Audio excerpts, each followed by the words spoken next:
2025년 11월 변액보험 판매관리사 이번 시간에는요. 실전 문제풀이 21번부터 40번까지 같이 풀어보도록 하겠습니다. 자, 21번입니다.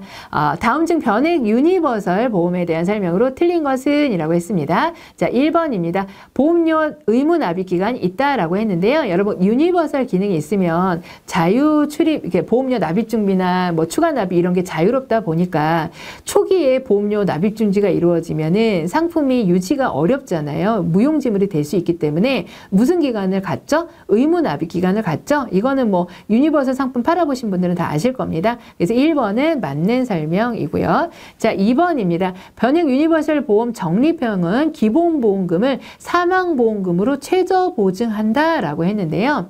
기본보험금이 아니라 기납입보험료를 최저 사망보험금으로 보장하고 있습니다. 그래서 기본보험금이 아니라 그러니까 기납입보험료라고 해야 돼요. 그래서 2번은 틀렸고요. 3번 중도인출 있죠. 우리가 이런 기능이 있기 때문에 편하다고 생각하는 거잖아요. 그래서 3번 맞고요. 자유 출입금이 가능하다. 이게 이제 긍정적인 측면인 거잖아요. 그래서 1번, 3번, 4번은 맞았고요. 틀린 것은 정답은 2번이 되겠습니다. 그래서 적립형 같은 경우는 기납입보험료를 사망보험으로 최저 보증하게 됩니다. 22번입니다. 다음 중 특별 계정의 필요성에 대한 설명으로 틀린 것은 이라고 했습니다. 자, 1번 보겠습니다. 자산 운영 실적의 투자 위험을 계약자가 부담하므로 적립금 산출이 공정해야 된다. 그래서 요거는 당연한 이야기일 겁니다. 그래서 요건 맞는 설명이고요. 자, 2번. 일반 계정과 자산운용의 목적이 다르다라고 했는데요. 변액보험은 실적 배당형 상품이잖아요. 그래서 자산운용에 대해서 이렇게 중시되는 것은 이제 수익성이죠. 수익성. 근데 일반 보험은 어때요? 장기간에 걸쳐서 보험금 지급을 해야 되기 때문에 자산운용에 있어서 수익률보다는 안정성이 중시가 되죠. 그러니까 이 둘의 일반 계정과 특별 계정의 어떤 목적은 서로 다르다라고 할 수 있습니다. 그래서 맞는 설명이라고 볼 수 있겠고요. 3번 일반 계정에 비해 자산 운용의 규모가 크다. 여러분 특별 계정이 클까요? 일반 계정이 더 클까요? 예, 일반 계정 상품이 훨씬 많습니다. 그렇기 때문에 일반 계정의 규모가 특별 계정에 비해서는 일반 계정이 더 크다라고 해야 되는데 일반 계정에 비해서 특별 계정이 더 크다라고 지금 3번은 얘기하고 있는 거기 때문에 3번은 틀렸습니다. 자, 그래서 4번으로 넘어가 보면 일반 계정과 평가 방법이 다르다라고 했는데요. 변액보험 같은 경우는 계약자별 적립금 산출에 있어서 공정해야 되기 때문에 자산의 평가 방법 또 이러한 필요성에 따라서 달라져야 됩니다. 그래서 변액보험의 평가는 매일 시가평가법에 의해서 평가가 되거든요. 근데 일반 계정에서 운영되는 자산은요. 결산 시점에 기업 회계 기준서에 따라서 그 정하는 기준에 따라서 자산별 평가 방법을 따라서 평가를 하고 있어요. 그러니까 두 가지가 평가 방법이 다르다는 것이죠. 자, 그러면 틀리게 설명한 거 정답은 3번이 되겠습니다. 23번입니다. 변액 종신보험의 보험료 납입기간 종료 후 매월 계약 해당 일에 특별계정에서 차감되는 항목으로 바르게 나열한 것은 이라고 했어요.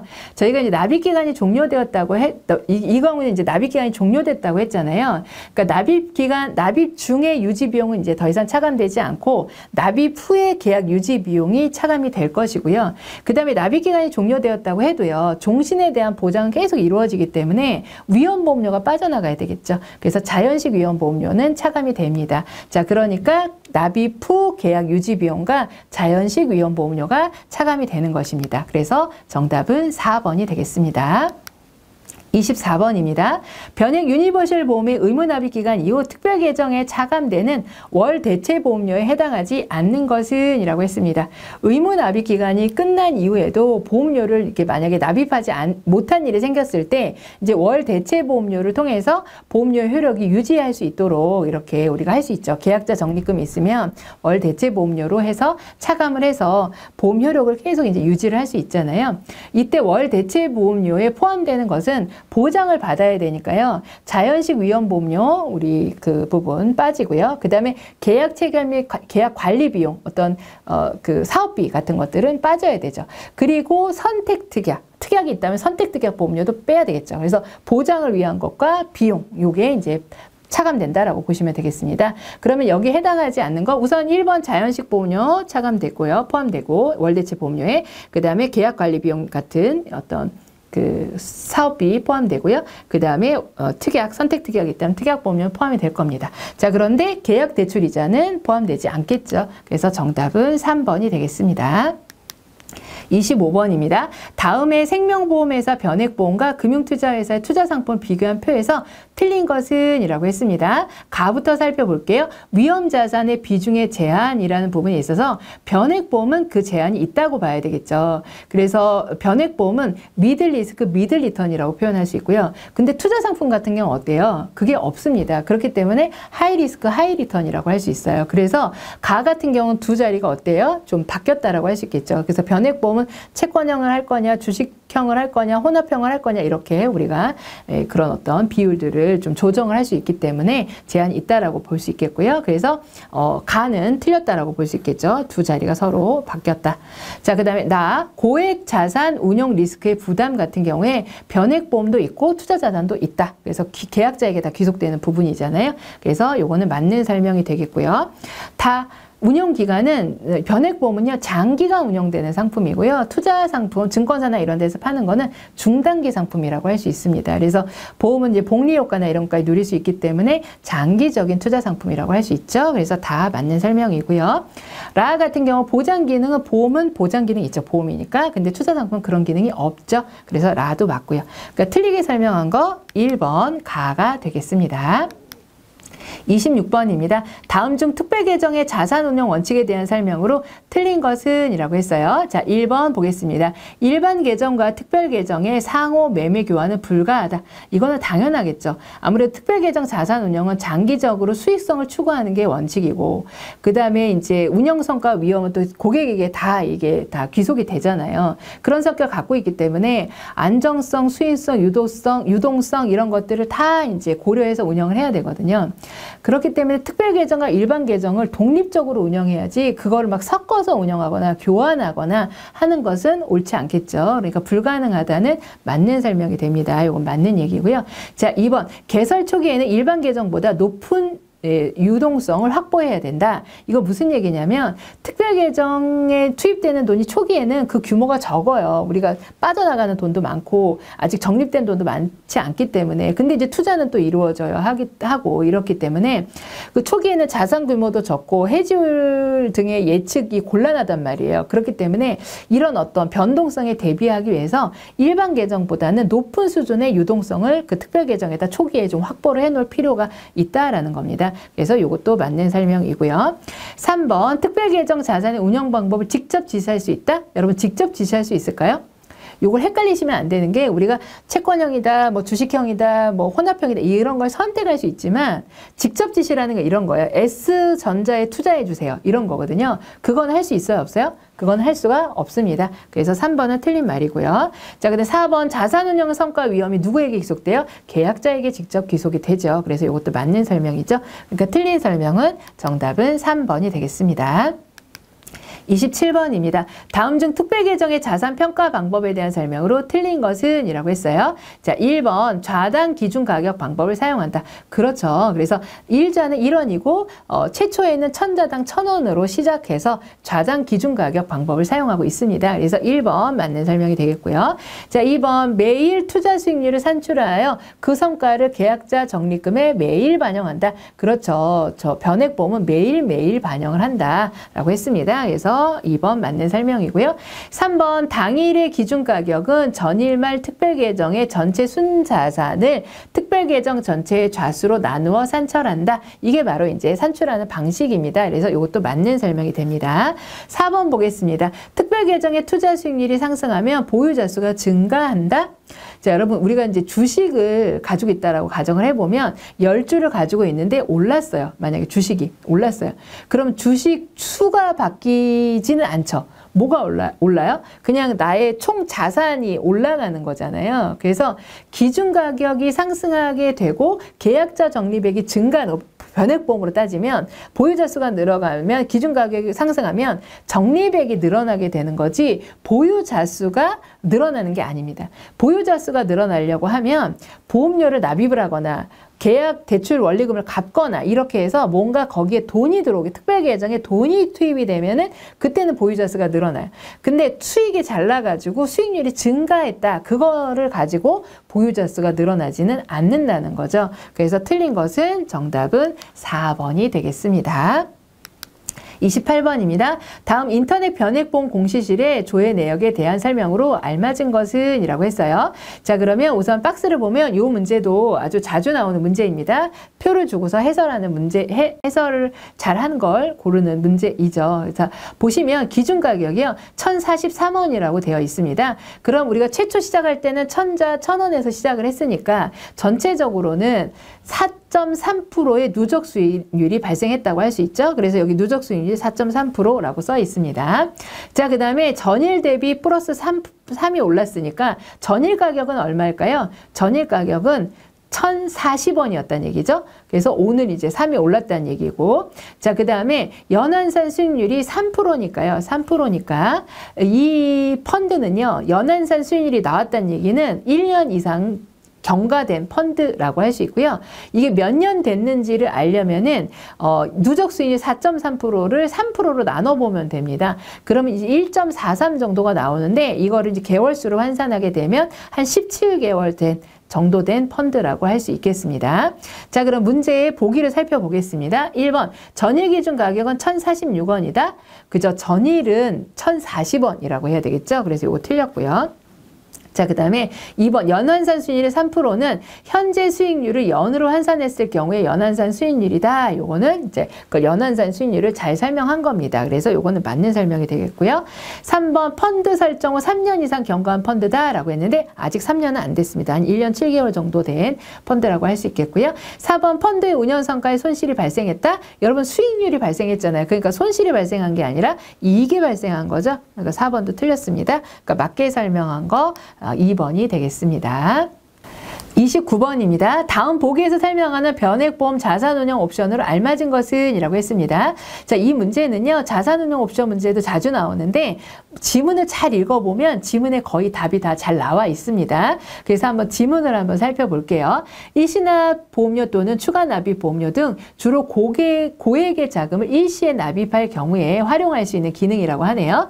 펀드로 자금을 한 번에 투입하게 됐을 때 그 시점에 주식 등 시장의 흐름에 수익률이 크게 좌우되는 불안정성을 해결하기 위한 기능이래요. 개발된 기능이래요. 자, 무슨 얘기냐? 우리가 목돈이 생겼어요. 그래서 갑자기 큰돈 한꺼번에 변액보험에 이렇게 추가 납입을 하게 되면 특별계정으로 그게 한꺼번에 돈이 들어갔어요. 그런데 그때 갑자기 증시가 그냥 확 떨어져 버린 거예요. 그러면 그 돈이 다 한꺼번에 다 그냥 수익이 떨어지게 되잖아요. 그런 게 난 불안하다. 그래서 내가 목돈이나 일시납 이런 거 추가 납입을 하더라도 나는 일정 어떤 그 돈이 평균적으로 이게 쪼개져서 평균되어서 한꺼번에 들어가는 게 아니라 이렇게 나누어서 그래서 12로 나누어서 이렇게 투입이 되거든요. 그래서 이렇게 내가 큰 돈을 얻더라도 자동으로 나눠서 투입되도록 해달라 이런 기능입니다. 그래서 이거는 정답은 3번 보험료를 평균적으로 분할해서 한꺼번에 돈을 냈어도 평균적으로 분할해서 넣어달라라는 거예요. 그래서 요 정답은 3번이 되겠습니다. 30번입니다. 다음 보기에서 틀리게 설명한 내용을 모두 나열한 것은? 이라고 했어요. 가보겠습니다. 선납보험료는 특별계정 투입 전까지 일반 계정에서 예정이율로 적립하라고 했는데요. 여러분 예정이율이 아니라 우리 공시율이죠. 평균 공시율로 우리가 적립을 합니다. 우리 상품 다 평균 공시율로 하잖아요. 그렇기 때문에 이거 틀렸고요. 가 틀렸습니다. 자, 그 다음에 나와보겠습니다. 선납보험료는 매월 계약 해당 일에 특별계정으로 투입이 됩니다. 그런데 이게 이제 선납보험료는요. 특별계정으로 바로 투입되는 게 아니에요. 그래서 내가 선납을 했다 바로 투입되는 게 아니라 매월 계약 해당 일에 투입이 되는 것이죠. 그러니까 요거는 맞는 설명이 되겠습니다. 자, 다 특약보험료는 전액 특별계정에서 운영된다 그랬는데 특약도 보장이잖아요. 그렇기 때문에 특별 계정에서 운영되는 게 아니라 이거는 일반 계정에서 운영이 돼요. 그러니까 요거는 틀린 설명이 되겠네요. 자, 그러면 틀린 것만 나열한 거 정답은 가다니까요. 3번이 되겠습니다. 31번입니다. 다음 중 변액 유니버설 보험에 대한 설명으로 틀린 것은 입니다. 자, 1번 보겠습니다. 의무 납입 기간 이후 해약 환급금에서 월 대체 보험료를 충당할 수 없게 된 경우 계약은 즉시 해지된다 라고 했는데요. 여기서 포인트는 즉시라고 보시면 돼요. 바로 해지되는 것이 아니라 월 계약 해당일의 다음 날을 기준으로 해서 기본 보험료가 미납이 되었다라고 하면 납입 최고 기간을 적용하고요. 납입 최고 기간 내에도 보험료가 만약에 미납이 되었다라고 하면 그때 해지가 된다라고 보시면 됩니다. 그래서 1번은 틀렸다. 즉시 아니다 라고 보시면 되겠고요.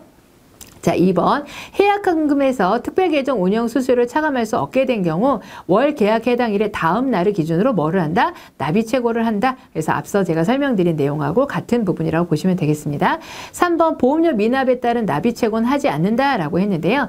변액 유니버셜 보험의 경우에는 의무 납입 기간 이후에는 보험료를 자유 납입을 할 수가 있잖아요. 그래서 기본적으로 보험료 미납에 대한 납입 최고는 하지 않게 되는 것이죠.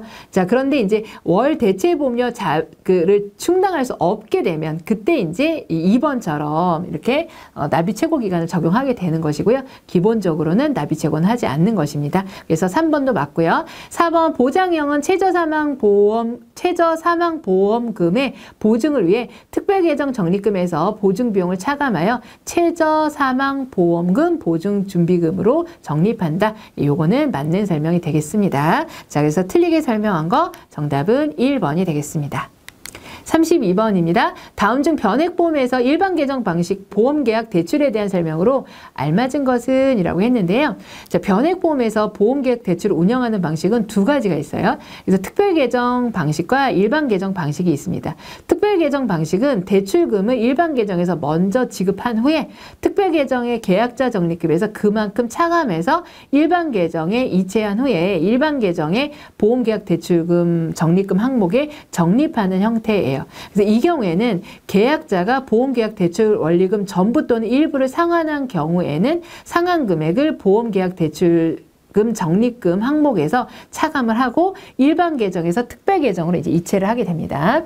근데 일반 계정 방식은요, 계약자가 보험계약 대출을 신청하였다고 하면은 계약 대출금에 대해 해당하는 금액만큼 일반 계정에서 담보 대출로 처리하는 방식입니다. 그래서 계약자가 계약대출 신청한 경우에 해당 금액을 일반 계정에 담보대출로 처리하고 특별계정의 계약자 적립금을 적립액의 변동 없어요. 그래서 특별계정에서 그냥 운영이 되는 거예요. 그래서 만일 대출금 상환 전에 계약을 해지하거나 보험금 지급 사유가 발생하는 경우에는 해약환급금이나 보험금에서 보험계약 대출 원리금을 차감하게 되는 방식입니다. 그럼 보기 한번 살펴보도록 할게요. 자, 1번입니다. 보험계약 대출금을 신청할 경우 특별계정에서 일반 계정으로 차감하게 된다라고 했는데 일반 계정 방식은 차감하는 게 아니라 담보대출로 처리한다고 했죠. 그러니까 1번은 특별계정 방식에 대한 설명이 됩니다. 그래서 요거는 아니고요. 자, 2번 대출 원금 상환 시 특별계정에서 일반 계정으로 이체한다라고 했는데 마찬가지로 이거는 특별계정 방식에 대한 설명이라고 할 수 있겠습니다. 3번 대출이자는 전액 일반 계정 이익으로 처리된다라고 했는데요. 일반 계정 방식은 담보대출로 처리를 했기 때문에 특별계정의 계약자 적립금의 차감이 없죠. 그렇게 운영이 되기 때문에 대출은 일반 계정에서 이루어진 것이니까 계약자가 납입한 이자는 전액 일반 계정의 이익으로 처리가 됩니다. 그래서 3번은 일반 계정 방식에 대한 맞는 설명이라고 보시면 되겠습니다. 그 4번 대출횟수에 제한이 있다라고 했는데요. 특별 계정 방식은요, 월 1회라는 제한이 있지만 일반 계정 방식은요, 제한이 없이 가능합니다. 그래서 이것도 특별 계정 방식에 대한 설명이 되겠습니다. 그래서 일반 계정 방식을 설명한 거 정답은 3번이 되겠습니다. 33번 다음 중 변액보험 계약의 해지와 부활에 대한 설명으로 맞는 것은 입니다. 1번 해지 시 계약자 적립금을 일반 계정에서 특별 계정으로 이체하여 관리한다고 했는데요. 계약자의 보험료 납입 연체 등의 사유로 해지된 계약에 대한 특별 계정의 계약자 적립금은 보험회사가 정한 기초서류에 따라서요. 일반 계정으로 이체하여 관리하게 됩니다. 그러니까 일반 계정과 특별 계정의 자리가 서로 어때요? 지금 크로스가 플러스가 된 거예요. 바뀐 겁니다. 그래서 특별 계정에서 일반 계정으로 이렇게 바뀌어서 하면 요건 맞는 것이겠지만 요거는 그러니까 틀린 지문이 되겠죠. 자, 2번 해지 신청 시 기준가를 적용한 계약자 적립금에서 해지 공제 금액을 차감하여 해약환급을 신청한다. 그렇죠. 우리가 계약자 적립금이 있으면 거기서 해지 공제 금액을 제외하고 나머지가 해약환급 나가게 되는 것입니다. 그래서 2번은 맞는 설명이고요. 3번 부활 시 적립금 및 보험금은 부활 시점의 계약자 적립금, 기본보험금 및 변동보험 금액을 기준으로 한다라고 그랬는데 여러분 부활 시점이 아니라 해지 시점입니다. 해지 시점. 그래서 요거는 우리가 시점이 달랐다라고 보시면 되겠습니다. 부활 시점이 아니라 해지 시점. 자, 4번 부활 시 별도의 심사의 절차를 거치지 않는다. 우리 부활은 뭐 어떤 상품이든 심사 절차를 거치죠. 이거 변액보험도 보험이니까요. 심사 절차를 거쳐야 됩니다. 근데 거치지 않는다 그랬으니까 틀렸죠. 그러면은 3번, 4번 다 틀렸어요. 그럼 맞게 설명한 거 정답은 2번이 되겠습니다. 34번입니다. 다음 특별계정 펀드의 폐지에 관한 설명으로 틀린 것은 이라고 했어요. 자, 보험회사는 변액보험의 특별계정 펀드를 증설 또는 폐지할 수 있거든요. 특별계정 펀드를 폐지할 수 있는 경우는요. 당해 각 특별계정 펀드의 자산이 급격하게 감소하거나 자산가치의 변화로 인해서 효율적인 자산 운영이 곤란해졌다. 이건 불가하다 생각되면 폐지할 수 있고요. 자, 그 다음에 설정하는 1년이 되는 날에 설정 금액이 50억 미만인 경우 또는 1년이 지난 후 1개월간 계속해서 설정액이 50억 미만인 경우에 폐지할 수 있습니다. 또 당해 각 특별계정 펀드의 운용 대상이 소멸했다. 그러면 우리가 이제 또 폐지할 수 있고요. 그 다음에 앞선 사례에 준하는 그런 경우가 생겼다. 그러면 우리가 또 폐지를 할 수가 있어요. 그래서 이런 사유로 계약자가 펀드의 변경을 요구한 경우에는 그때는 펀드 변경에 따른 수수료 받을까요? 안 받을까요? 이런 거는 청구하지 않고 수수료를 청구하지 않고요. 연간 펀드 변경 횟수에도 포함시키지 않습니다. 또 보험회사가 특별계정 펀드를 폐지할 경우에는 계약자에게 폐지 사유나 폐지일까지의 계약자 적립금과 함께 그 펀드 변경에 대한 선택, 적립금 이전에 관한 안내문 이런 것들을 작성해서 서면으로 통지를 해야 하고요. 계약자에게 불이익이 없도록 해야 되겠죠. 다만 계약자가 펀드 변경 및 적립금 이전에 별도로 신청하지 않았다라고 할 때는 보험회사가 정한 펀드로 이동할 수도 있습니다. 자, 그럼 문제 살펴볼게요. 1번 당해 각 펀드 계정 펀드의 운용 대상이 소멸할 경우 폐지할 수 있다. 그죠? 우리가 소멸할 경우 폐지할 수 있다 그랬으니까 이거 맞는 설명이고요. 자, 2번 특별계정 펀드를 폐지할 경우에는 계약자에게 폐지 사유, 폐지일까지 계약자 적립 금액과 펀드 변경 선택 및 적립금 이전에 관한 안내문을 서면으로 통지해야 된다고 했었죠. 맞는 설명입니다. 자, 3번 계약자가 펀드 변경 및 적립금 이전을 별도로 신청하지 않았어요. 그럼 어떻게 할 수 있다 그랬죠? 계약자가 계약을 해지할 수 있나요? 그게 아니라 다른 유사한 펀드로 이동시킬 수 있다라 그랬죠. 그러니까 3번은 틀린 설명이 되겠습니다. 4번 계약자가 펀드 변경을 요구한 경우에는 펀드 변경 수수료나 이런 거는 청구하지 않는다라고 했습니다. 그러니까 4번도 맞는 설명이죠. 그러면 틀린 설명 정답은 3번이 되겠습니다. 35번입니다. 다음 중 보험 안내 자료의 필수 기재사항에 해당하지 않는 것은 입니다. 필수 기재사항은요. 고객에게 좀 불리하거나 이런 사항들은 꼭 알려줘야 되니까요. 필수 기재사항에 포함된다고 보시면 되겠는데 1번부터 4번 중에서 제일 덜 필수적인 걸 골라낸다고 생각하시고 고르시면 좋을 것 같아요. 자, 1번 약관에서 정하는 보장 및 보험금 지급 제한사항. 이럴 때는 보험금 안 줘요. 이건 상당히 이제 고객이 알아야 될 사항이잖아요. 그렇기 때문에 이건 필수 기재사항이고요. 자, 2번 변액보험의 경우 원금 손실이 발생할 수 있다. 이거 고객이 꼭 알아야 되겠죠. 그러니까 이거 필수 기재사항이고요. 3번 독점 규제 및 공정거래에 관한 법률에서 정한 불공정 거래 행위에 해당하는 사항. 이거는요. 독과점 이런 부분이잖아요. 이거는 보편적으로 모든 고객에게 일어나는 일이라고 보기는 좀 어려워요. 그래서 이거는 필수 기재사항하고는 좀 거리가 멉니다. 4번 금리 연동형 상품의 적용금리 보험금 변동. 그러니까 내가 지금 현재 예시금액은 1,000만 원 받을 수 있다고 돼 있지만 나중에 만기 때 이거보다 덜 나올 수 있다. 이건 분리할 수 있는 내용이기 때문에 꼭 필수적으로 설명해야 되는 부분입니다. 자, 그러니까 필수적으로 설명하지 않아도 되는 거 기재사항이 아닌 거 정답은 3번이 되겠습니다. 36번입니다. 다음 중 변액보험의 공시에 대한 설명으로 틀린 것입니다. 자, 1번 변액보험 계약자에게 연 1회 이상 보험계약 관리 내용을 제공하여야 한다 그랬는데 여러분 일반적인 보험계약은 연 1회지만 변액보험은 어떻죠? 분기별 1회 이상이죠. 그러니까 요거 틀렸고요. 분기별이라고 해야 됩니다. 연일회가 아니라. 자, 2번 저축성 변액보험의 수수료 정보를 미리 확인할 수 있도록 수수료 안내표 당연히 제공해야 되겠죠. 그래서 이거 맞는 설명이고요. 3번 계약자가 변액보험을 청약한 경우 변액보험 운영설명서를 교부하고요. 중요한 내용 설명해야 된다. 당연한 얘기입니다. 4번 생명보험회사는 개인별 계약관리 내용을 확인할 수 있도록 해야 합니다. 그래서 요거는 이제 홈페이지에 들어와서 확인할 수 있어요. 겠죠. 자, 그래서 틀린 거 정답은 1번이 되겠습니다. 37번입니다. 다음 중 전문 금융 소비자에게 변액보험을 판매할 경우 보험계약 체결 절차에 대한 설명으로 틀린 것은 이라고 했는데요. 자, 변액보험 계약을 체결하고자 할 때는 일반 금융 소비자인지 전문 금융 소비자인지 확인해야 되고요. 일반 금융 소비자인 경우에는 적합성 진단을 실시해야 합니다. 전문 금융 소비자는요, 금융 소비자 보호에 관한 법률에 따라서 금융 상품에 대한 전문성을 갖고 있는 사람이라고 여겨지는 사람이에요. 그렇기 때문에 뭐 국가나 한국은행, 주권산정 법인 이런 경우가 해당이 되죠. 그래서 변액보험 같은 경우는 전문 금융 소비자가 에게는 이제 적합성 진단을 할 필요가 없거든요. 그런데 만약에 전문금융 소비자가 일반 금융 소비자와 같은 대우를 받고 싶어요. 그러면 그 의사를 보험회사에게 서면으로 통지를 하면은 그때는 이제 정당한 사유가 없다면, 특별한 사유가 없다면 보험회사는 일반 보험 계약자처럼 취급을 해줄 수가 있습니다. 자, 그리고 이렇게 보험회사랑 직접 모집종사를 통해서 직접 계약하는 경우에는 적합성 진단을 하지만 이렇게 모집종사자나 이런 분들을 통하지 않고 계약하는 경우에는 적정성 진단이라는 걸 하게 됩니다. 일반 보험 계약자 같은 경우에요. 자, 그러면 문제로 한번 와서 보겠습니다. 1번 전문금융 소비자는 일반 금융 소비자와 같은 대우를 받을 수 없다? 서면으로 요청하면 받을 수 있잖아요. 그러니까 요거는 틀린 말이죠.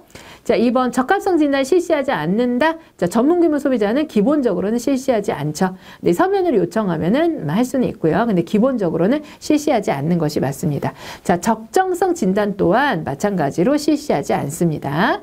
자, 4번 전문금융 소비자랑 금융상품에 관한 전문성 또는 소유 자산 규모 등에 비추어 금융상품에 따른 위험 감속 능력이 있는 금융소비자를 의미하는 것입니다. 이건 전문금융 소비자를 잘 정의했죠. 그래서 틀린 거 정답은 1번이 되겠습니다. 38번입니다. 예금보험공사의 보호대상 금융회사에 해당하지 않는 것은 이라고 했어요. 자, 예금보험공사의 보호대상이 되는 금융회사는요, 은행이나 보험회사, 그 다음에 투자매매업자, 그리고 투자중개업자, 종합금융회사, 그 다음에 상호저축은행, 그리고 상호저축은행 중앙회, 그리고 외국 금융회사의 국내 지점, 그리고 한국산업은행, 중소기업은행, 농협, 수협 이런 데는 중앙회가 이제 보호 대상입니다. 그런데 이제 지역 조합 이런 데 있죠. 그런 데들은 보호 대상이 아니라고 보시면 되겠습니다. 그래서 농수협의 지역조합이나 신용협동조합, 새마을금고 이런 데들은 예금보험공사의 보호 대상이 아니에요. 그거는 그쪽에서 별도로 합니다. 그래서 예금보험공사의 보호 대상에선 제외가 됩니다. 자, 그러면 이 중에서 그 보호되는 금융회사에 해당하지 않는 거 투자매매업자 해당되죠. 상호저축은행 해당되죠. 그 다음에 외국보험회사 금융지점 해당이 돼요. 근데 농수협이 이제 중앙에 그냥 농수협이면 해당이 될 텐데 지역조합이잖아요. 이 경우에는 해당하지 않습니다. 그러니까 정답은 3번이 됩니다. 39번입니다. 다음 보기에 대한 설명에 해당하는 것은 자, 미꾸라지가 서식하는 연못에 메기를 넣으면 미꾸라지들이 더 활발하게 움직여 건강해진다는 비유로 강력한 경쟁자나 자극이 존재할 때 경쟁자들의 잠재력과 역량을 자극받는 현상, 이걸 우리는 뭐라고 할까요? 여러분 방송에도 자주 나오죠? 3번 메기 효과입니다. 40번입니다. 다음 보기의 설명에 해당하는 것은 근로 의욕을 고취시키기 위해 기업이 임직원에게 일정 기간 내에 미리 정해진 가격으로 소속 회사의 자사 주식을 살 수 있는 자격을 부여하는 제도입니다. 자, 이거를 우리는 2번 스톡 옵션이라고 합니다. 그래서 정답은 2번이 되겠습니다. 자, 이상으로 21번부터 40번 문제풀이를 마치도록 하겠습니다.